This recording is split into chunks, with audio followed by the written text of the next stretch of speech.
Байкап койсоңор максаты дагы окшош, программалары дагы окшош. Ушул себептен мындай баалуулуктар жакын болгон 3 күч бириктик азыр. Эми азыр бул биригүүнү Бишкек шаардык кеңеши шайлоосуна сынап көрөлү деп атабыз. Андан кийин кандай болуп кетет? Мүмкүн бул бир жакшы бир мындай ынтымактуу бир күч болуп кетсе, парламенттик шайлоого дагы барышыбыз мүмкүн. Эми аны убакыт көрсөтөт. Азыркы күндө мындай мындай сөзсүз түрдө ошондой чоң шайлоого барабыз деп азырынча айта албайбыз. Бул биринчи эле кадам болуп атат да. Аны эгер ушинтип жакшынакай болуп ийгиликке жетишип кетсек, аны ким билет, мүмкүн бир жакшы бир чоң бир партияга, чоң бир саясий күчкө айланып кетишибиз дагы мүмкүн.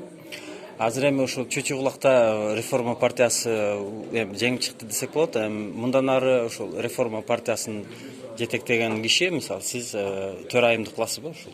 Жок, ал мындай да, 3 партия азыр бир бул реформа партиясынын атынан шайлоого барып атабыз да. Ал эми жанагы макулдашууда жазылып турат.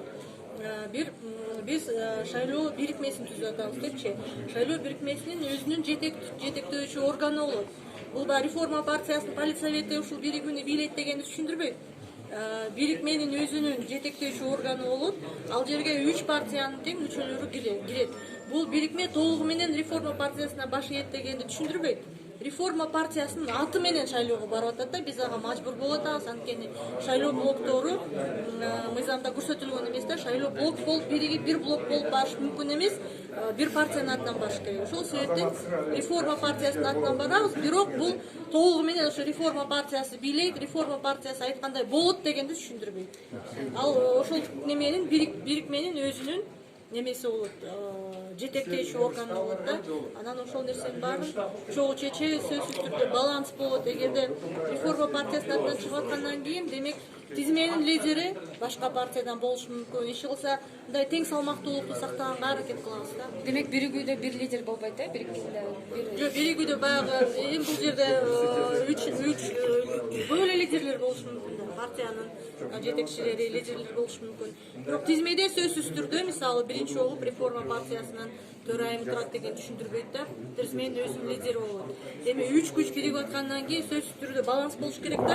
Бардыгы эле бир жерге кете бербейчи, аты дагы, лидери дагы бардыгы эле бир күчкө кете бербей, сөзсүз түрдө кандайдыр бир баланс болуш керек. Ошол баланс сакталат. Буга чейин бүтүн Кыргызстан эмгек партиялары чогуу биригип аттангандарын билебиз да. Келечекте сиздердин мисалы ушул аттанууда сиздер пикир келишпестиктер болуп, кайрадан ушул эки жакка кетпейсиздерби? Эми ар кандай болушу мүмкүн, андай болбойт деп мен кепилдик бере албайм. Анткени сиз билесиңер, кээ бир учурларда баягы келишпестик болуп калса, ачууну калтырып жибериши да мүмкүн. Андай бирикмелердин көп эле жашырап кеткенин көрбөдүк, болбогон нерседен эле. Чынында ошондой нерсе бар. Бирок жана бул жерде айтып кетишти, буга чейинки бирикмелердин баары кандайдыр бир кызыкчылардын негизинде мандат бөлүштүрүү, же болбосо каражаттын тегерегинде болгондо биз идея менен биригип атабыз.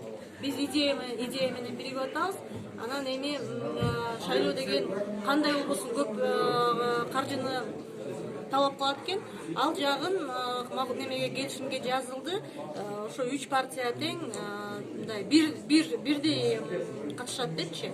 Андай эч кимге артыкчылык болбойт, бардыгынын милдети бирдей болот деп. Эгерде ушундай тең укуктуулук сакталса, мамилебизде адилеттүүлүк, салмактуулук сакталса, менин оюмча бул биригүүнүн кийин дагы мындай немеси бар да, келечеги бар.